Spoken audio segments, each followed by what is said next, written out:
येनाक्षरसमाम्नायमधिगम्य महेश्वरात् कृत्स्नं व्याकरणं प्रोक्तं तस्मै पाणिनये नमः। वाक्यकारं वररुचिं भाष्यकारं पतञ्जलिं पाणिनिं सूत्रकारं च प्रणतोऽस्मि मुनित्रयं नमस्कृत्य तदुक्तिः परिभाव्य च वैयाकरणसिद्धान्तकौमुदीयं विरच्यते। तो सिद्धांत कौमुदी के कारक प्रकरणम का अध्ययन चल रहा है। पिछले पाठ में हमने कारक इस शब्द की व्याख्या और कारक और विभक्ति में क्या अंतर है इस बारे में पढ़ लिया। उसके बाद कारके इस अधिकार के बारे में भी थोड़ा सा जान लिया। आज थोड़ा सा अलग विषय है, विभक्ति के विषय में थोड़ी सी बात करेंगे। विस्तार से तो चिंतन आज नहीं होगा, जब भी विभक्ति प्रकरण का अध्ययन हम विस्तार से करेंगे तब विभक्ति के बारे में और ज्यादा बता दूंगा। लेकिन अभी के लिए कुछ गलतफहमियां होती है छात्रों के दिमाग में, उनको अभी दूर किए देता हूं। तो सबसे पहले विभक्ति किसको बोलते हैं? तो इसका जवाब यह है कि कुछ विशिष्ट प्रत्ययों को विभक्ति नाम से जाना जाता है। रामहा ये विभक्ति नहीं है, रामऊ ये विभक्ति नहीं है, रामहा में होने वाला सु प्रत्यय विभक्ति नाम से जाना जाता है, रामऊ में होने वाला औ प्रत्यय विभक्ति नाम से जाना जाता है। इसीलिए रामहा को विभक्त्यंत शब्द, विभक्ति प्रत्ययांत शब्द नाम से बोल सकते हैं। इसी तरह से रामहा, रामौ, रामहा ये सारे विभक्त्यंत शब्द हो गए। उसमें होने वाले सु औ जस ये प्रत्यय विभक्ति सम्यक प्रत्यय हो गए। तो प्रत्ययों के बारे में शायद ये आपको पता होगा, संस्कृत व्याकरण में कुल मिलाकर 7 प्रकार के प्रत्यय होते हैं, कम भी नहीं ज्यादा भी नहीं, 7 प्रकार के प्रत्यय होते हैं।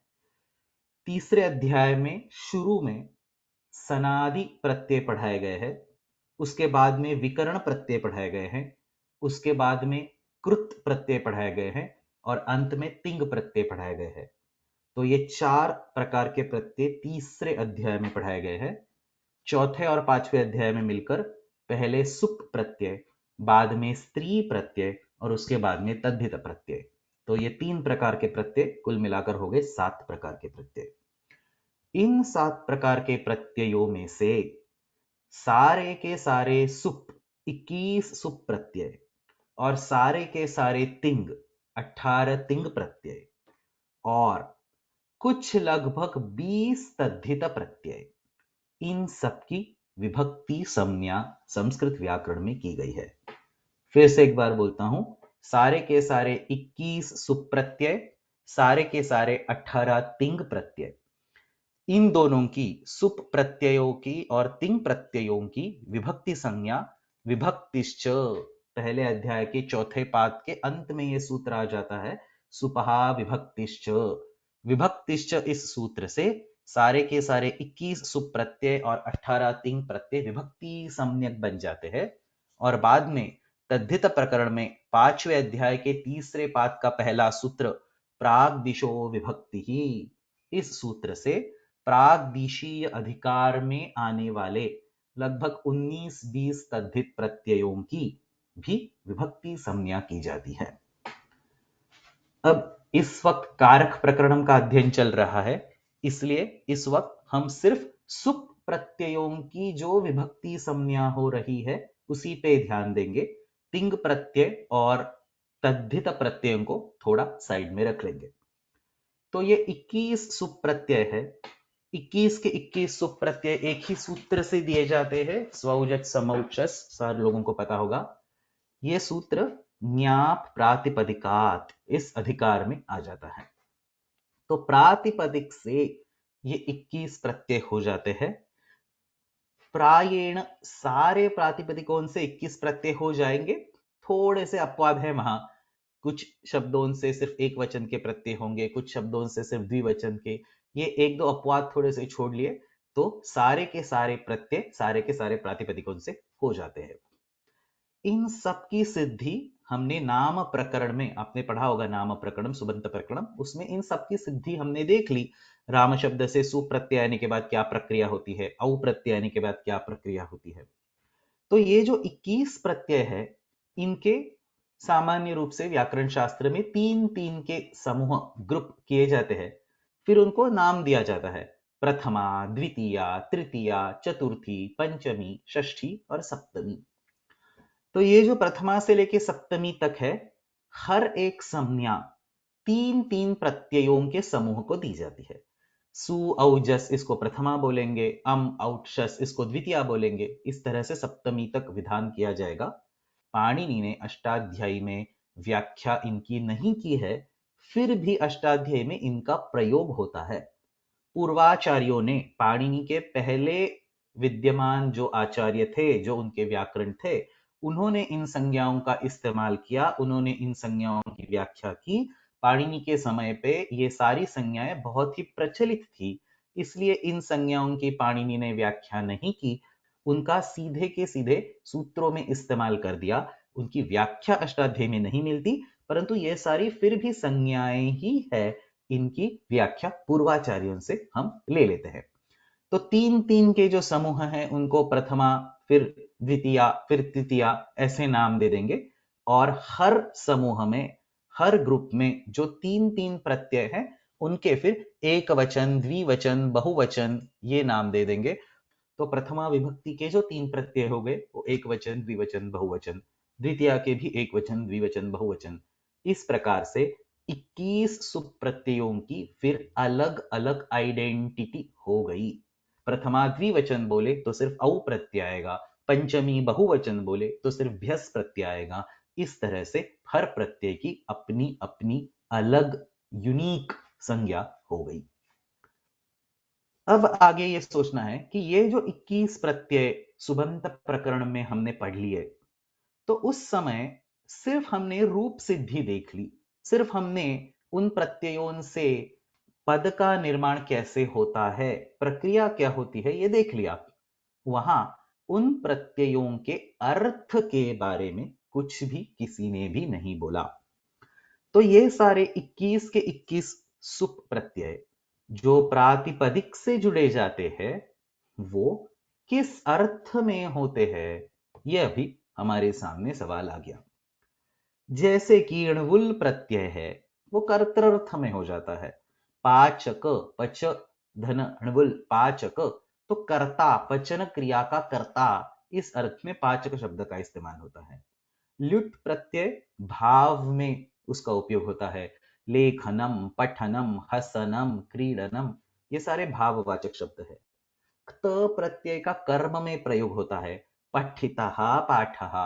इस तरह से भिन्न भिन्न प्रत्ययों के संस्कृत व्याकरण में भिन्न भिन्न अर्थ होते हैं। इनमें से 21 सुप प्रत्ययों के क्या अर्थ है, ऐसा जब पूछा जाता है, तब इन प्रत्ययों के कुछ भी कहीं भी अर्थ अष्टाध्यायी में हमें नहीं मिलते। ये जो हम सब आगे पढ़ेंगे, कर्मणि द्वितीया, कर्तृकर्णयोस् तृतीया, ये कुछ भी इन प्रत्ययों के अर्थ नहीं है। ये मैं आगे जाके विस्तार से बता दूंगा। पूरी की पूरी अष्टाध्यायी में इन विभक्ति प्रत्ययों के कोई भी कुछ भी अर्थ नहीं मिलते। और जिन प्रत्ययों के अर्थ नहीं मिलते, वो प्रत्यय स्वार्थिक प्रत्यय कहलाते हैं। एक परिभाषा भी नागेश ने दी है, अनिर्दिष्टार्थाः प्रत्ययाः स्वार्थे। अनिर्दिष्टार्थाः, जिनके अर्थ का विशेष रूप से निर्देश नहीं किया गया। अनिर्दिष्टाः अर्थाः येषां ते, जिनके अर्थ का विशेष रूप से निर्देश नहीं किया गया, वो सारे के सारे अनिर्दिष्टार्थ प्रत्यय स्वार्थ में ही होते हैं। अनिर्दिष्टार्थाः प्रत्ययाः स्वार्थे। तो स्वार्थ का क्या मतलब है? तो जिस प्रकृति से ये प्रत्यय जुड़ गए हैं, उस प्रकृति का जो अर्थ है, उसी अर्थ की पुनरावृत्ति वो करेंगे, उसी अर्थ में वो फिर से वहां आ जाएंगे। रामः, रामौ, रामाः, यहां से लेके रामे, रामयोः, रामेषु, यहां तक सारे ही शब्दों में विद्यमान सुप प्रत्यय स्वार्थ में ही जोड़े जाते हैं। ये हमेशा हमेशा ध्यान रखना। एक उदाहरण दे देता हूं। पंचमी विभक्ति के प्रत्यय नसि, भ्याम, भ्यस, इन प्रत्ययों का अर्थ अपादान नहीं है। तृतीया के प्रत्यय टा, भ्याम, भिस, उनका अर्थ करण नहीं है। हमने कल भी ये पढ़ा था, फिर से एक बार मैं बोल देता हूं। अपादान ये किसकी संज्ञा है? वृक्ष से पत्ता गिरता है। इस उदाहरण में अपादान ये वृक्ष की संज्ञा है। पदार्थ को अपादान संज्ञा हो जाती है। वृक्ष की खुद की अपादान संज्ञा है। विभक्ति प्रत्यय, वहां जो नसी प्रत्यय आ जाएगा उसका अर्थ अपादान नहीं है। वृक्ष का ही खुद का अर्थ अपादान है। अब वो प्रत्यय क्या करेगा? तो वो स्वार्थ में आ जाएगा। इसका मतलब अपादान संज्ञक जो वृक्ष पदार्थ, उस पदार्थ का निर्देश करने के लिए उस वृक्ष शब्द से स्वार्थ में, मतलब कि अपादान वाले ही अर्थ में पंचमी विभक्ति का प्रत्यय जोड़ा जाएगा। पंचमी विभक्ति के प्रत्यय को खुद को अपादान ये अर्थ नहीं है, किसी और का अर्थ उसने ले लिया। जैसे कि पानी को खुद का रंग नहीं होता, पानी में काला रंग डाल दिया तो पानी काला हो जाता है, नीला रंग डाल दिया तो पानी नीला हो जाता है। उस रंग को पानी अपने अंदर समा लेता है। उसी तरह से विभक्ति प्रत्यय जो है, जिस प्रकृति को जोड़े गए हैं, उस प्रकृति का जो अर्थ है, उसी अर्थ को वो अपने अंदर समा लेंगे। अपादान संज्ञा यदि वृक्ष के पास है, फिर पंचमी विभक्ति का प्रत्यय उसके सामने रख देंगे तो वो अपादान संज्ञा को ही फिर से बोल देगा। इसी तरह तृतीया भी हस्तेन लिखति, वहां जो टा प्रत्यय है वो हस्त इस पदार्थ में पहले से ही होने वाली करण संज्ञा के ही अर्थ को बता देगा। तृतीया विभक्ति के प्रत्यय का खुद का कोई भी अर्थ नहीं है। ये पूरा का पूरा ध्यान रख लो। इस विषय में हम आगे अनभिहिते सूत्र के अध्ययन के समय में कुछ और भी विस्तार से चर्चा करेंगे, लेकिन अभी के लिए इतना, ये जो बेसिक मैंने बोला है ये अभी के लिए ठीक रहेगा। तो इसी संदर्भ में अगला सवाल जो हम ले लेंगे, विभक्ति प्रत्यय ये जो स्वार्थ में जोड़े जाते हैं उनका क्या प्रयोजन है? वो किस किस उद्देश्य को सामने रखकर जोड़े जाते हैं? तो इस विषय में विभक्ति प्रत्यय के सामान्य रूप से 5 प्रयोजन बताए गए हैं। पहला, पद का निर्माण। जब तक कोई शब्द पदसंज्ञक नहीं होता, तब तक उस शब्द का वाक्य में हम प्रयोग नहीं कर सकते। इसीलिए वृक्ष में विद्यमान अपादानत्व को दर्शाने के लिए सिर्फ वृक्ष शब्द का प्रयोग नहीं हो सकता, पद में परिवर्तन करके ही उसका प्रयोग किया जा सकता है। सुप्तिङन्तम पदम, इस सूत्र से सुबंतों और तिङंतों की पद संज्ञा हो जाती है। इसका क्या अर्थ हो गया? किसी भी शब्द को यदि सुप प्रत्यय या फिर तिंग प्रत्यय जोड़ा गया तो उसको पद संज्ञा मिल जाएगी। लेकिन तिंग प्रत्यय धातों के अधिकार में आते हैं, इसीलिए वो सिर्फ धातु के साथ जुड़ सकते हैं। सुप प्रत्यय प्रातिपदिकात के अधिकार में आते हैं, इसलिए वृक्ष जैसे प्रातिपदिकों से पद का निर्माण करने के लिए सुप प्रत्यय जोड़े जाते हैं। यहां यह ध्यान रखना है कि सारे के सारे 21 के 21 सुप प्रत्ययों से पद का निर्माण होगा। इसलिए पद निर्माण के लिए कोई ना कोई सुप प्रत्यय वहां जरूरी है, इतना ही हमें यहां पता चल गया। उसमें से कौन सा सुप प्रत्यय हम इस्तेमाल कर सकते हैं, इसके बारे में और भी आगे देखेंगे। विभक्ति प्रत्यय जोड़ने का दूसरा प्रयोजन हो गया पदार्थों में विद्यमान धर्मों का प्रकटीकरण। जैसे कि कृष्ण यानी कि भगवान कृष्ण, इस पदार्थ में कृष्णत्व, पुंस्त्व, ये धर्म हमेशा से रहेंगे। इन धर्मों को शब्दों के माध्यम से प्रकट करने के लिए भी विभक्ति प्रत्ययों का इस्तेमाल हो जाता है। यहां भी सारे विभक्ति प्रत्यय इस धर्म को प्रकट करेंगे। इस विषय में प्रातिपदिकार्थलिंग परिमाण वचन मात्रे प्रथमा इस सूत्र के अध्ययन के समय विस्तार में बता दूंगा, लेकिन अभी के लिए बस एक छोटी सी बात बोल देता हूं। उस सूत्र में मात्र इस शब्द का ग्रहण इसलिए किया गया है कि सिर्फ प्रातिपदिकार्थ जहां दर्शाना हो वहीं प्रथमा विभक्ति होगी। प्रातिपदिकार्थ के साथ बाकी चीजें, जैसे कि वृक्ष में उपस्थित अपादानत्व, ये अगर दर्शाना हो तब वहां प्रथमा नहीं होगी। इसका मतलब क्या हुआ कि पदार्थों में विद्यमान ये सारे धर्म, जैसे कि कृष्ण में विद्यमान कृष्णत्व हो गया या फिर पुंस्त्व हो गया, ये धर्म हर विभक्ति प्रत्यय से प्रकट हो सकते हैं। प्रथमा को छोड़कर बाकी विभक्ति प्रत्ययों से इस धर्म के साथ बाकी कुछ चीजें भी प्रकट होंगी।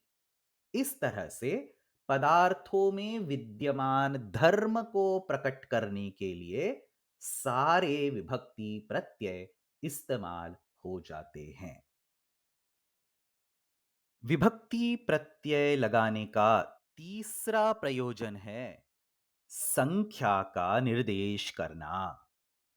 जैसे कि वृक्ष में अपादानत्व है, तो वहां एक वृक्ष में अपादानत्व है या दो वृक्षों में अपादानत्व है या फिर बहुत सारे वृक्षों में अपादानत्व है, ये अलग अलग तरीके से बताने के लिए अलग अलग विभक्ति प्रत्यय वहां जोड़े जाएंगे। इस तरह से एकत्व, द्वित्व और बहुत्व का निर्देश करने के लिए विभक्ति प्रत्यय जोड़े जाते हैं। इस विषय में भी अनभिहिते सूत्र के अध्ययन के समय और भी विस्तार से चर्चा कर लेंगे। वाक्यपदीयम में भर्तृहरि ने इस संदर्भ में एक कारिका भी लिखी है। वाचिका द्योतिका वापि संख्यानाम वा विभक्तयः। विभक्ति प्रत्ययों से संख्या का निर्देश होता है, यही इस कारिका का सरल अर्थ है।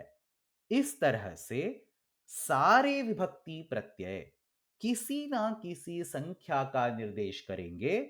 एक वचन के विभक्ति प्रत्यय एकत्व का निर्देश करेंगे, द्विवचन के विभक्ति प्रत्यय द्वित्व का निर्देश करेंगे, बहुवचन के विभक्ति प्रत्यय बहुत्व का निर्देश करेंगे। इस तरह से यहां हमने जो पहले तीन प्रयोजन देखे, पद का निर्माण, धर्मों का प्रकटीकरण और संख्या का निर्देश, ये तीनों के तीनों प्रयोजन हर विभक्ति प्रत्यय से जुड़े हुए हैं। इसके बाद जो दो प्रयोजन हम देखेंगे वो सिर्फ विशिष्ट विभक्ति प्रत्ययों से जुड़े हुए हैं। उसमें से पहला प्रयोजन कारक के अर्थ का प्रकटीकरण। जैसे कि हमने पहले भी देखा, अग्नि में कर्णत्व है, राम में कर्तृत्व है, ओदन में कर्मत्व है। इन सब कारकों का अलग अलग निर्देश वाक्य में जरूरी है और उसी के लिए विभक्ति प्रत्ययों का भी प्रयोग किया जाता है। विभक्ति प्रत्ययों का ये प्रयोग सामान्य रूप से सबको परिचित है। कर्म में द्वितीया होती है, करण में तृतीया होती है, संप्रदान में चतुर्थी का इस्तेमाल किया जाता है। ये सारे सामान्य नियम हैं। ऐसे ही होगा ये जरूरी नहीं। जैसे कि कर्म में कहीं कहीं चतुर्थी विभक्ति का भी प्रयोग हो सकता है, ग्रामाय गच्छति। कर्म में कभी कभी षष्ठी विभक्ति का भी प्रयोग हो सकता है। जगतः कर्ता कृष्णः। वस्तुतः कर्म के लिए तो सारी विभक्तियों के उदाहरण हम दे सकते हैं। इस तरह से अलग अलग कारकों के लिए अलग अलग विभक्ति का विधान दूसरे अध्याय के तीसरे पाद में किया है। इस विषय में हम विभक्ति प्रकरण के अध्ययन के समय विस्तार से पढ़ेंगे। विभक्ति प्रत्यय लगाने का पांचवा और अंतिम प्रयोजन संबंध का प्रकटीकरण। ये संबंध बहुत प्रकार के होते हैं, जैसे कि दशरथ और राम, इनमें होने वाला पिता पुत्र संबंध दर्शाने के लिए दशरथ शब्द से षष्ठी विभक्ति का प्रत्यय हो जाएगा, जिससे दशरथस्य पुत्रः रामः ये वाक्य बन पाएगा। गृह इस शब्द का अभितः इस अव्यय से संबंध दर्शाने के लिए गृह इस शब्द में द्वितीया विभक्ति का प्रत्यय जोड़ा जाता है, जिससे गृहम अभितः वृक्षाः ये वाक्य बन जाएगा। परिच्छेद्य परिच्छेदक संबंध दर्शाने के लिए प्रथमा विभक्ति का प्रयोग होता है। उसी तरह से अलग अलग प्रकार के संबंधों को दर्शाने के लिए अलग अलग विभक्तियों का प्रयोग हो जाता है। इसके बारे में भी दूसरे अध्याय के तीसरे पाद में विस्तार से बताया गया है।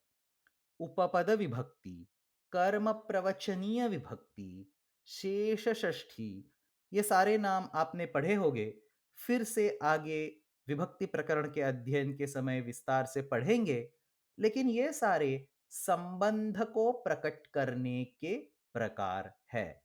इस तरह से विभक्ति का प्रयोग संबंध को दर्शाने के लिए भी हो सकता है। जिस विभक्ति का प्रयोग कारक को दर्शाने के लिए होता है उसको कारक विभक्ति बोलते हैं। जिस विभक्ति का प्रयोग संबंध दर्शाने के लिए होता है उसको संबंध विभक्ति बोलते हैं। इस तरह से विभक्ति प्रत्यय जोड़ने के 5 मुख्य प्रयोजन माने जाते हैं। तो ये सारा तो पीठिका रूप हो गया, मुझे आज इतना ही पढ़ाना था।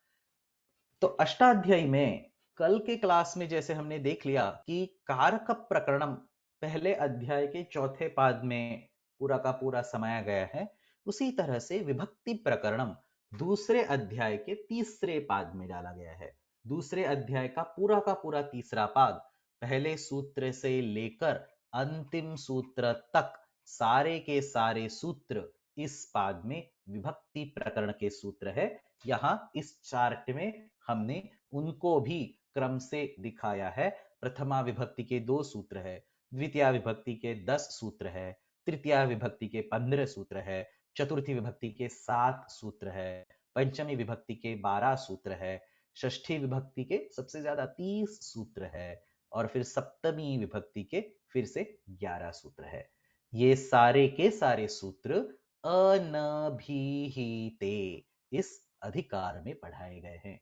जैसे कि कारक प्रकरण के सारे सूत्र कार के इस अधिकार में पढ़ाए गए हैं, उसी तरह से विभक्ति प्रकरण के सारे सूत्र अनभिहिते इस अधिकार में पढ़ाए गए हैं। अब आप यहां देख लेंगे तो कारक प्रकरण में तो पहले अपादान कारक, बाद में संप्रदान, बाद में कर्ण कारक, तो उल्टा पुल्टा वहां क्रम है। और उसका कारण भी मैंने कल के पाठ में स्पष्ट किया था कि ये एक संज्ञाधिकार में आ जाता है। तो या परा अनवकाशाच, एक ही समय अगर दो दो सूत्रों से दो अलग अलग संज्ञाएं होने लगी तो फिर वहां दूसरी यानी कि आगे आने वाली संज्ञा पीछे होने वाली संज्ञा का बाध कर दे, इसीलिए इस विशिष्ट क्रम से इन संज्ञाओं को वहां रखा गया था।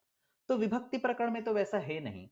विभक्ति प्रकरण दूसरे अध्याय के तीसरे पाद में है। यहाँ एक संज्ञाधिकार नहीं चलता। एक संज्ञाधिकार तो दूसरे अध्याय के दूसरे पाद में ही खत्म हो जाता है। तो यहाँ एक संज्ञाधिकार नहीं चलता, और यहाँ एक संज्ञाधिकार चले तो भी कोई समस्या नहीं है, क्योंकि यहाँ कोई भी संज्ञा सूत्र नहीं है। इस पूरे के पूरे अधिकार में ये ध्यान में रख दो कि यहाँ प्रथमा द्वितीया तृतीया ये संज्ञाएं नहीं पढ़ाई गई है। मैंने वर्ग के शुरू में ही बोला प्रथमा द्वितीया तृतीया ये सारी की सारी संज्ञाएं पूर्वाचार्यों ने ही पढ़ाई है। तो यहां जब हम बोलते हैं प्रातिपदिकार्थ लिंग परिवाण वचन मात्रे प्रथमा कर्मणि द्वितीया कर्तृकर्णयोस् तृतीया, तो यहाँ पाणिनि सिर्फ ये बोल रहे हैं कि हमने जो प्रथमा ये संज्ञा पहले पढ़ ली, पहले मतलब पूर्वाचार्यों से पढ़ ली, उस प्रथमा संज्ञा का प्रयोग कब होगा, इसका क्या मतलब है। तो सु औ जस ये तीन जो प्रथमा संज्ञक प्रत्यय है, उन तीन प्रत्ययों का प्रयोग कब किया जाएगा, ये यहां बोला गया। कर्मणि द्वितीया सूत्र से औट शस इन तीन द्वितीया संज्ञक प्रत्ययों का प्रयोग कहां हो जाएगा, ये पाणिनि ने बोल दिया। इस तरह से यहां हर संज्ञा के प्रयोग के बारे में पाणिनि ने नियम कर दिए हैं। इसीलिए इस विभक्ति प्रकरण में होने वाले सारे के सारे सूत्र नियम सूत्र है। यह संज्ञा सूत्र नहीं है, ये विधि सूत्र नहीं है। प्रथमा विभक्ति का विधान यहां नहीं हो रहा, प्रथमा विभक्ति का नियमन हो रहा है। प्रातिपदिकार्थ लिंग परिवाण वचन मात्रे एव प्रथमा कर्मणि एव द्वितीया कर्तृकर्णयोः एव तृतीया संप्रदाने एव चतुर्थी, इस प्रकार से इन सारे विभक्तियों का यहां नियमन हो गया है। ये सारे के सारे, एक आध दो यहां अंत में अपवाद है, एक वचनम संबुद्धि ये जो सूत्र है वो संज्ञा सूत्र है, अंत मैंने दिया है। सामंत्रितम ये एक संज्ञा सूत्र है, फिर एक दो निषेध सूत्र आएंगे, लेकिन ये एक दो तीन अगर अपवाद हम छोड़ दे तो इस प्रकरण में होने वाले सारे के सारे सूत्र नियम सूत्र है। तो यहां हमने क्या क्या देखा, विभक्ति प्रकरण में होने वाले सारे के सारे सूत्र अनभिहिते इस अधिकार में आते हैं। ये सारे के सारे नियम सूत्र है।